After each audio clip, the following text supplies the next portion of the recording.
para sa ating mga ka-farmers na gustong pumasok sa chicken farming at madaling bumalik ang pera. At ang kagandahan dito, ito ay long-term business. At ang pag-aalaga ng DeKalb White ay pwede ito sa ating backyard, depende sa numbers ng ating manok na aalagaan.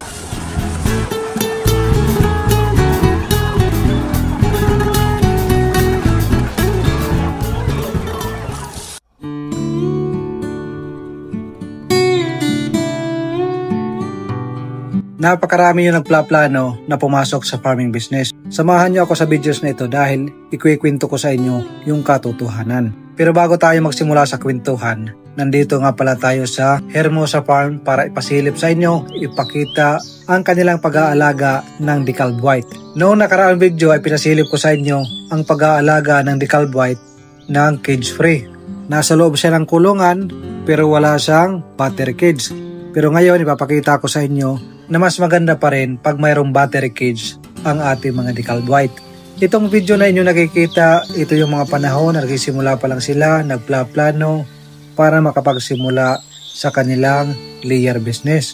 Obserbahan nyo mga ka-farmers yung kanilang mga resources na pwede nating gamitin para makatipid tayo sa pagpapatayo natin ng bahay ng ating layer house. Pag ganitong negosyo mga ka-farmers, pag nagsisimula pa lang tayo, mas mainam na hindi kaagad tayo magpapatayo ng building.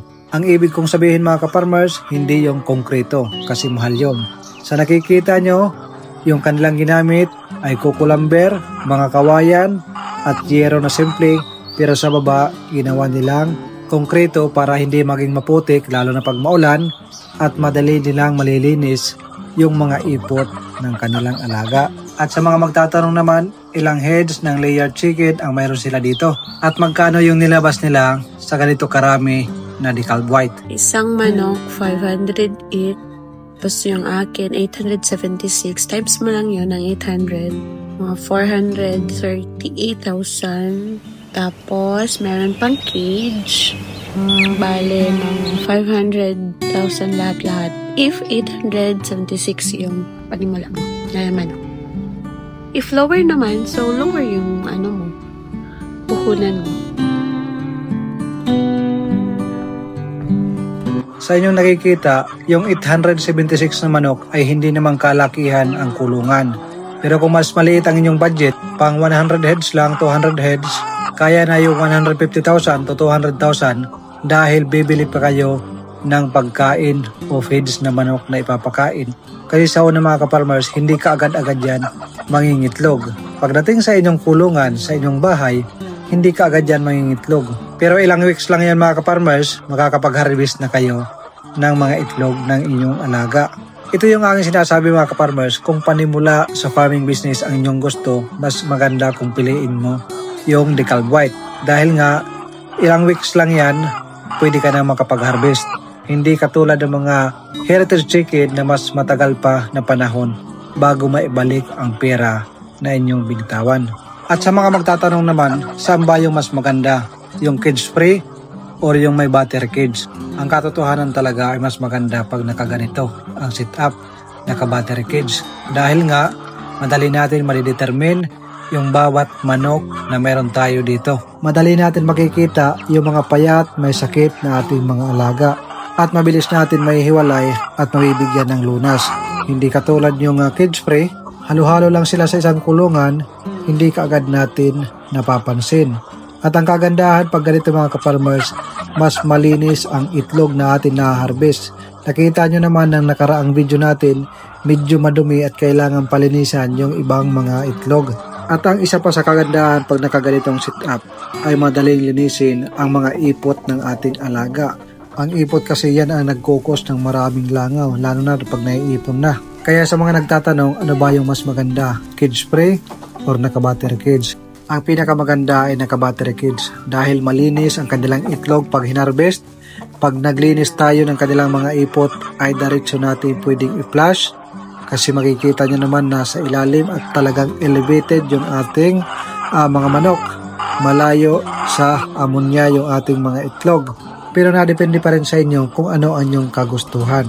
Meron nga nagtatanong, pwede bang i-pre-range ang ating mga DeKalb White? Wala akong problema mga ka-farmers. Pwede itong i-pre-range na depende sa inyong mga diskarte. Meron din tayo mga ka-farmers nagtatanong paano ba tayo mag-market o magbenta ng mga itlog ng ating layer chicken.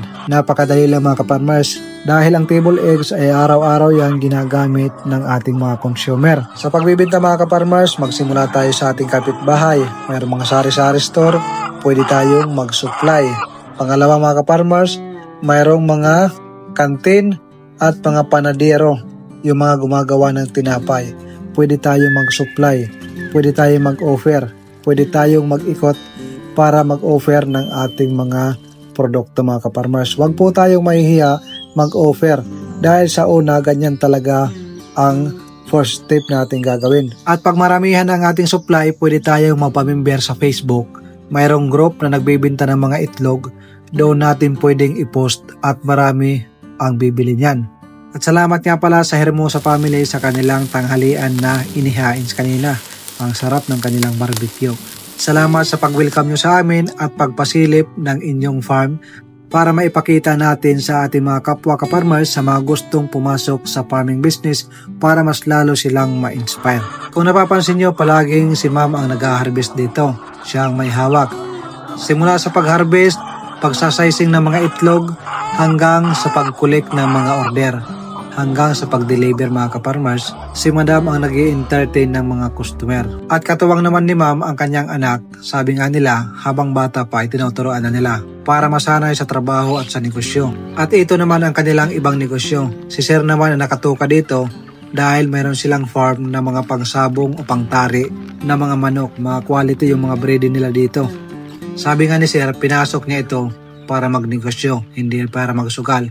Meron kasi mga iba mga ka-farmers na nahihilig sa sugal. Diyan tayo babagsak. Kaya kung papasok tayo sa ganito, pasukin nyo para magnegosyo, hindi para magsugal. Dahil ang ganitong klase ng manok, malaki ang bintahan, mataas ang bintahan mga ka-farmers, basta alam mo lang kung paano sila lalaroin. Pero pag malulong ka sa sabong, yun po ay mahirap. Kaya wag po tayo magpapadala, kailangan sa negosyo pa rin ang ating focus. Sa totoo lang mga ka-farmers, nakakabilib ang ganitong mag-asawa.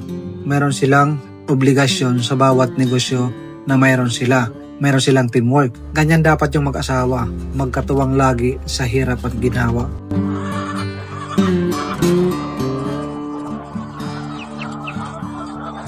Meron mga pagkakataon na nakaka-harvest sila ng mga ganito. Pag mga ganito kasi, doble yung laman nito. Kumbaga, double ang yolk sa loob. Kita nyo naman mga ka-farmers, ang katumbas niya ay 2 small na size ng itlog. At pagkatapos mag-harvest, diretso na ito sa kanilang timbangan para sukatin kung small ba ito, large, or XL. Kailangan ang tamang pagsusukat ng mga itlog para makuha ang quality ng produkto. Hindi yung patsamba-tsamba lang para sa consistency ng kanilang mga customer. At pagkatapos hiwa-hiwalayin ang bawat sizes ng mga itlog, ito na mga ka-farmers, nasa kanilang mga kanya-kanyang tray ng mga ka-farmers, mayroong small, large, at XL. Ang gaganda, ang kikintab ng kanilang itlog. Talaga naman mapapabili ka sa kanilang produkto. Para sa mga ka-farmers natin na nagbabalak mag-resign sa trabaho, umuwi sa Pilipinas para mag-for good, balak mag-retire, ang pag-aalaga ng decal white ay isa ito sa ideal business na pwede nating pasukin pagdating sa poultry business. Dahil sa pag-aalaga ng decal white, ilang weeks lang, pwede mo nang ma-harvest at makapagbenta kayo ng inyong produkto na makukuha nyo or ma-harvest na mga itlog. Mas maganda kung magsisimula kayo kaagad sa RTL. Kasi kung sa day-old chicken kayo magsisimula, mas matagal mga ka-farmers. So ayun lang mga ka-farmers, para sa inyong mga katanungan, maaari kayo mag-comment sa comment section. At kung bago ka pa lang napadaan sa ating YouTube channel, huwag mong kalimutan mag-subscribe and hit the notification bell. Marami pa tayong pag-uusapan about sa farming idea. At para naman sa mga expert dyan sa nag-aalaga ng layer chicken, kung mayroon kayong mga kaalaman na pwede nating i-share sa ating mga baguhan, pwede nyo i-comment sa comment section. Sana sa simpleng videos na ito ay na-inspire kayo at mas lalo kayong ganahan magsimula sa farming business. Hanggang dito na lang, magandang araw at mabuhay po kayo.